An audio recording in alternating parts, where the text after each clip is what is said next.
दोस्तों आप सभी को फिर से एक बार जोहार जब स्वागत है। सब लोग कैसे हैं? मेरे ख्याल से अच्छे से अपना प्रिपरेशन कर रहे होंगे। तो दोस्तों आज की हम लोग क्लास में पढ़ने वाले भारतीय समाज के बारे, जो कि दोस्तों झारखंड महिला सुपरवाइजर के सोशोलॉजी के जो सिलेबस में था वो भारतीय समाज के बारे में भी दिया हुआ था। तो वही दोस्तों हम लोग आज की इस वीडियो में भारतीय समाज के बारे में अध्ययन करने वाले हैं, ठीक है। और आप लोग एग्जाम की बात करते हैं दोस्तों, आप लोग बार बार बोल रहे हैं 100% आप लोग एग्जामिनेशन होगा चुनाव के बाद। सो अभी 2 से 3 महीना के समय है, इसमें आप लोगों को सिलेबस को पूरा खंगाल लीजिए, पढ़ लीजिए, तभी आप लोग का सिलेक्शन होगा, अदरवाइज आप लोग का नहीं होगा। आप लिख के दे रहे हैं, ठीक है ना। तो जितने भी झारखंड महिला सुपरवाइजर की तैयारी करने वाले अभ्यर्थीगण होंगे, सभी के पास ये वीडियो आप लोगों को भेज दीजिएगा, ताकि सभी लोग इसको देख सकें और अपने एग्जाम में अच्छा खासा स्कोर कर सके, ठीक है ना। तो चलिए हम लोग फटाफट देखते हैं।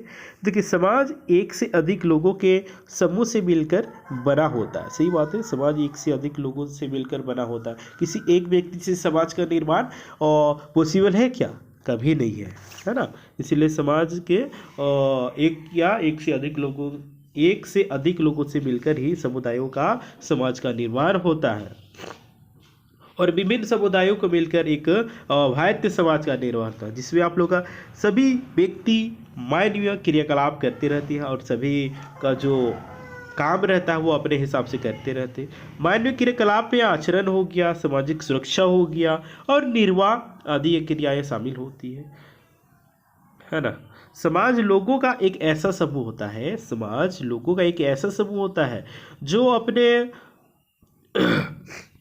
अंदर के लोगों के मुकाबले अन्य समूहों से काफ़ी कम मेलजोल रखता है। किसी समाज के आने वाले व्यक्ति एक दूसरे के प्रति परस्पर स्नेह और सहृदयता का भाव रखते हैं। दुनिया के सभी समाज अपनी एक अलग पहचान बनाते हुए अलग अलग रस्मों रिवाजों का पालन करते हैं। सही बात है, सभी लोग क्या होते हैं कि समाज आने वाले व्यक्ति एक दूसरे के प्रति स्नेह और सभी एक दूसरे से प्यार करते हैं, है ना।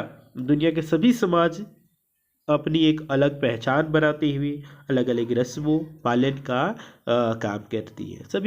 सभी समाज का अलग अलग मानने का तरीका होता है, पहचान करने का तरीका होता है ना। नेक्स्ट है आप लोग का परिचय, ठीक है। हम लोग वो बात करते हैं भारतीय समाज के परिचय के बारे में, है ना। व्यक्ति का व्यवहार कुछ निश्चित लक्ष्यों की पूर्ति के लिए प्रयास की अभिव्यक्ति है। देखिए, हर व्यक्ति का कुछ न कुछ इच्छा होता है, लक्ष्य होता है, और वो लक्ष्य को प्राप्ति के लिए उसमें काम करता है। जैसे आप लोग का लक्ष्य है कि आप लोग को झारखंड महिला सुपरवाइजर में एक जॉब लेना है, ये आप लोग का लक्ष्य हुआ। उसी प्रकार हर इंसान का कुछ न कुछ लक्ष्य होता है। जिस इंसान का लक्ष्य नहीं होता है, गोल नहीं होता, एम नहीं होता, वो एकदम जानवर की समान है, ठीक है। वो इंसान है ये नहीं है, ठीक है। जिसे काम का हो गया, शुद्धा हो गया, सुरक्षा का हो गया, ये सब क्या है?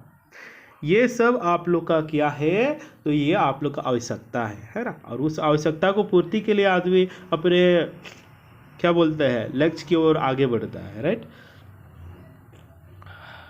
समाज में विभिन्न कर्ताओं का समावेश होता है। समाज में सभी प्रकार के लोग रहते हैं, चाहे गरीब हो गया, शोषित हो गया, अमीर हो गया, यानी सभी प्रकार के, विकलांग हो गया, सही इंसान हो गया, है ना। सभी प्रकार का लोग आप लोग को समाज में देखने को मिलता है, जिनमें आप लोग को अंतःक्रिया होती है ना। और यह अंतःक्रिया का भौतिक और पर्यावरणात्मक आधार भी होता है। प्रत्येक कर्ता अधिकतम संतुष्टि की ओर उन्मुक्त होता है। सार्वभौमिक आवश्यकताओं की पूर्ति समाज के अस्तित्व को अक्षुण्ण बनाए रखने के लिए अनिवार्य है ना। सही बात है, सार्वभौमिक आवश्यकताओं को पूर्ति करने के लिए समाज को एकजुट रखने की आवश्यकता है, तभी हमारा समाज आगे बढ़ेगा, विकसित होगा। तादात्म्य जनित आवश्यकताएं संरचनात्मक तत्वों के सह अस्तित्व के क्षेत्र का नियमन करती है। क्रिया के उन्मेष की प्रणाली और स्थिति जन्य तत्व जिनकी ओर क्रिया उन्मुख है समाज की संरचना का निर्धारण करते हैं। संयोजक तत्व अंतःक्रिया की प्रक्रिया को संतुलित करते हैं। समाज व्यक्तियों के पारस्परिक संबंधों की व्यवस्था है। सही बात है, समाज व्यक्तियों के पारस्परिक संबंधों की एक व्यवस्था है, इसलिए इसका कोई मूर्त स्वरूप नहीं होता है।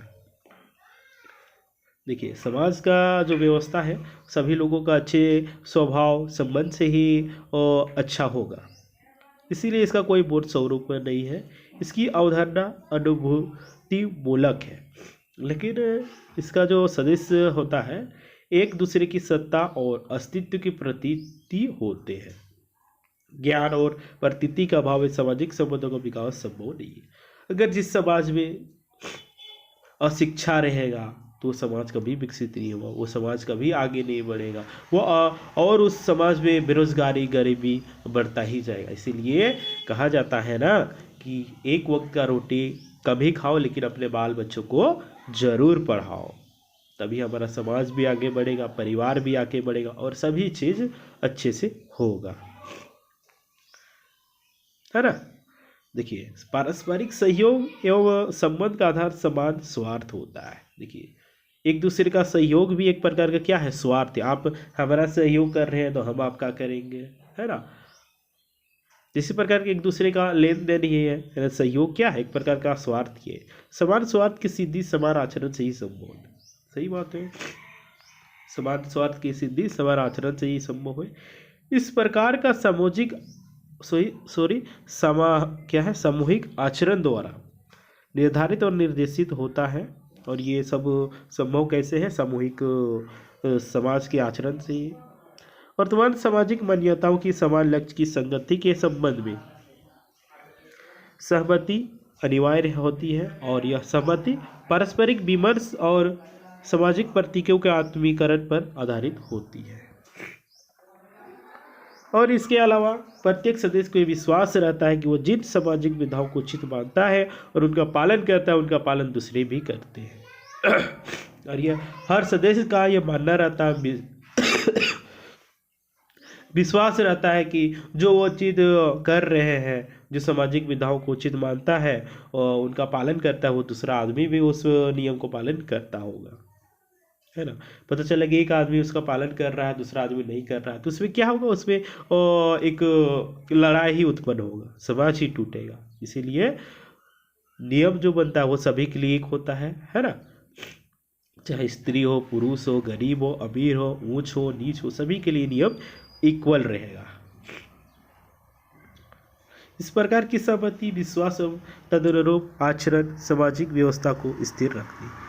व्यक्तियों द्वारा सीमित आवश्यकताओं की पूर्ति हेतु स्थापित विभिन्न संस्थाएं इस प्रकार कार्य करती है, जिससे एक समन्वित इकाई के रूप में समाज का संगठन अप्रभावित रहता है। और इस काम को बहुत सारे संगठन संस्थाएं काम करती है।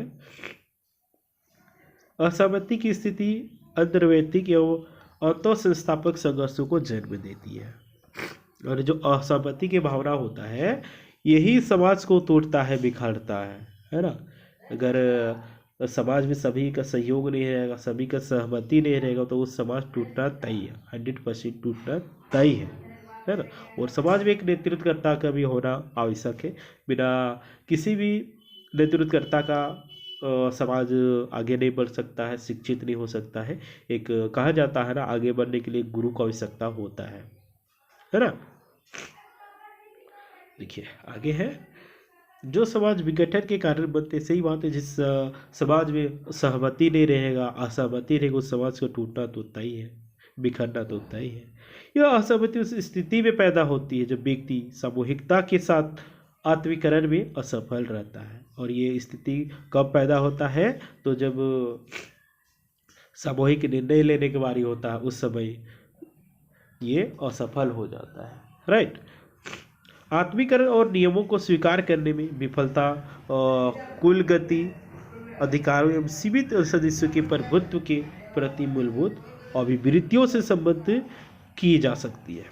इसके अतिरिक्त ध्येय निश्चित हो जाने के पश्चात अवसर इस विफलता का कारण बनता है ना। इन्हीं सब वजह से समाज बिखर जाता है, टूट जाता है।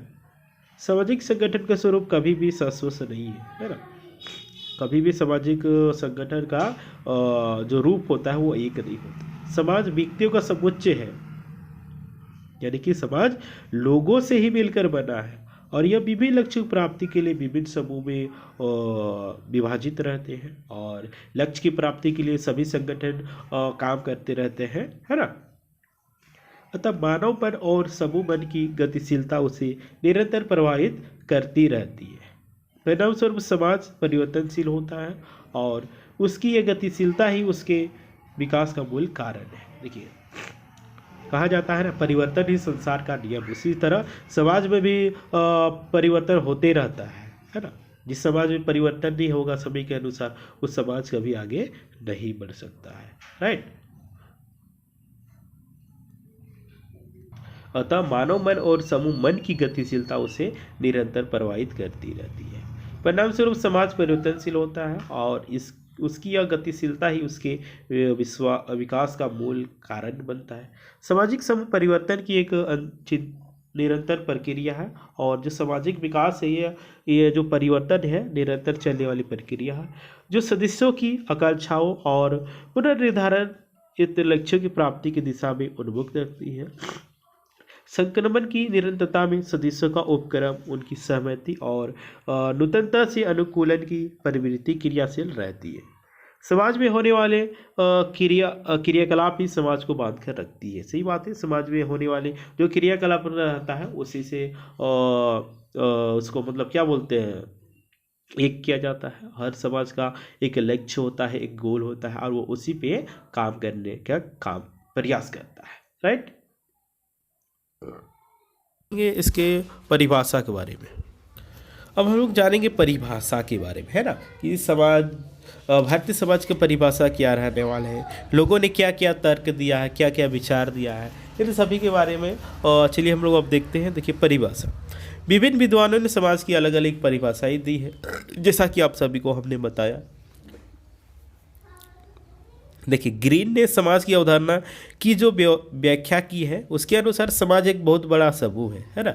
ग्रीन के अनुसार समाज एक बहुत बड़ा क्या है, समूह है, ग्रुप है, जिसका कोई भी व्यक्ति सदस्य हो सकता है। ठीक है, और जिसका कोई भी व्यक्ति इसका सदस्य हो सकता है। सही बात है, समाज के कोई भी व्यक्ति इसका सदस्य हो सकता है।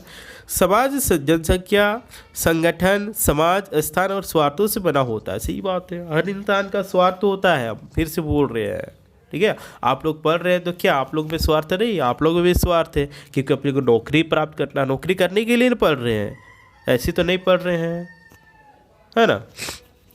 उसी तरह समाज में जनसंख्या भी रहेगा, संगठन भी रहेगा, समय स्थान भी रहेगा और स्वार्थ से ही ये सब ये इन जो 4-5 दिया हुआ है इन सभी से मिलकर बनता है ना। एडम स्मिथ के अनुसार देख लीजिए, और देखिए ये सब जो कथन दिया हुआ रहता है ये सब को आप लोग याद करने की आवश्यकता है। ठीक है, ये सब से आप लोग प्रश्न बनता है, जैसा कि MCQ में आप लोग करवाए थे, वहाँ पे देखिएगा तो वहाँ पे आप लोग को इस तरह का प्रश्न देखने को मिलेगा। एडम स्मिथ के अनुसार जान लीजिए, तो एडम स्मिथ ने क्या कहा है, मनुष्य ने पारस्परिक लाभ के निमित्त जो कृत्रिम उपाय किया हुआ समाज है ना। देखिए, एडम स्मिथ का कहना है कि जो मानव ने अपने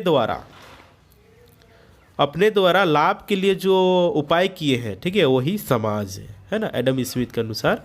और डॉक्टर जेम्स के अनुसार जान लीजिए, तो डॉक्टर जेम्स क्या कहे हैं, तो समाज के शांतिपूर्ण संबंधों की अवस्था का नाम समाज है। देखिए, मनुष्य के जो शांति और पूर्ण संबंध होते हैं उस अवस्था को समाज कहा जाता है, डॉक्टर जेम्स के अनुसार। नेक्स्ट है हम लोग का प्रोफेसर गिडिंग्स के अनुसार जान लीजिए, तो प्रोफेसर गिडिंग्स के अनुसार है आप लोग का, देखिए, समाज स्वयं एक संघ है। इनका कहना है कि समाज एक खुद का संघ है ना, और यह एक संगठन है, और यह एक संगठन है और व्यवहारों का योग है। और इसमें क्या है, व्यवहारों का योग है, जिसमें सहयोग देने वाले व्यक्ति एक दूसरे से संबंधित होते हैं, और समाज में एक दूसरे के सहयोग से ही समाज विकसित होता है ना। नेक्स्ट है आप लोग का प्रोफेसर मैकाइवर के अनुसार जान लीजिए, तो इन्होंने कहा, समाज का मानव द्वारा स्थापित ऐसे संबंधों से है जिन्हें स्थापित करने के लिए उसे विवश होना पड़ता है। देखिए, प्रोफेसर मैकाइवर का मानना था कि मानव द्वारा जो स्थापित संबंध है, जिन्हें स्थापित करने के लिए वो प्रयास करता है, विवश रहता है, वही समाज है। नेक्स्ट है आप लोग का, अच्छा, मैकाइवर के अनुसार समाज के कुछ मुख्य तत्व दिया हुआ वो आप लोग देख लीजिए, 6-7 है ना। उसके बाद इसकी समाज की विशेषता के बारे में हम लोग बात करेंगे। तो देखिए मैकाइवर के अनुसार समाज की मुख्य तत्व, ये भी आप लोग प्रश्न बन सकता है, मैकाइवर की ने समाज के लिए कितने तत्व दिया था, तो ये आप लोग को 7 बिल्कुल करेक्ट आंसर हो जाएगा, ठीक है ना। देखिए पहला दिया है रीतियाँ, अधिकार, स्वतंत्रता, कार्य प्रणाली, पारस्परिक सहयोग, समूह और उपसमूह, व्यवहार क्या है, मानव व्यवहार पर नियंत्रण, ठीक है। 7 इन्होंने तत्व दिया है मैकाइवर जी ने, ठीक है। इस बात को आप लोग नोट डाउन करते जाइएगा। देखिए और कुल मिला के हम लोग कह सकते हैं कि समाज का एक उद्देश्यपूर्ण समूह होता है जो किसी एक क्षेत्र में बनता है, उसके सदस्य एकत्व एवं अपरत्व में बंधे होते हैं, है ना। अब हम लोग जानेंगे समाज की विशेषताएं के बारे में, समाज के विशेषता के बारे में जानेंगे। देखिए समाज की कतिपय विशेषताएं निम्नलिखित है जिन्हें सामान्यतः सभी समाजशास्त्री स्वीकार करते हैं, राइट। अब देखिए समाज के जो विशेषताएं हैं वो आप लोग का कुछ निम्नलिखित है ना, कुछ दिया गया है, उसको आप लोग जान लीजिए। तो देखिए समाज की विशेषता है एक से अधिक सदस्य, ठीक है, नहीं बोला एक से अधिक सदस्य समाज मिलकर बना, वृहद संस्कृति, क्षेत्रीयता, सामाजिक संबंधों का दायरा, श्रम विभाजन, जिला में समाज सेवा हेतु प्रमाण पत्र चाहिए, और किसी की मदद की खातिर, है ना, ये सब समाज का गुण है।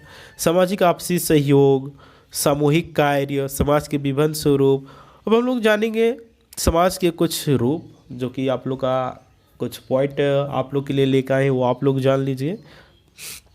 देखिए समाज के कुछ निम्नलिखित रूप आप लोग के लिए है जो कि आप लोग के लिए जानना बेहद आवश्यक है। पूर्वी समाज तथा पश्चिमी समाज।